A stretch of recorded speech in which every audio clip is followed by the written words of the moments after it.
This is Nancy to Fix This House, and somebody asked me the question about what do you do with your cordless Venetian blinds if one of the slats up in here is broken or missing. So I kind of think this happens a lot with cat owners where the blinds are ruined by your cat going in.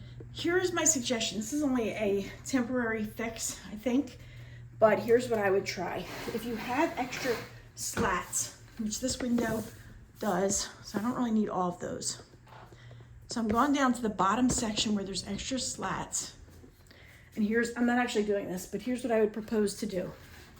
Take an extra slat and you would cut it from here, the middle part. Don't cut the string, cut back from here to here on each of these right here. They cut with scissors. They're kind of very flexible. So, here's when I lost the one I was working on, but you would take your scissors, don't cut the string, and put it in here and snip back without cutting the string, okay?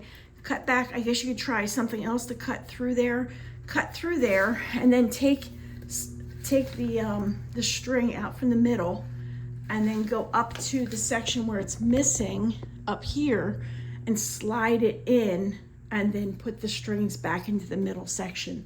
So that should put it into place. You'll know that it's cut if you cut these sections neatly. You cut this part right here neatly, nobody's gonna really know.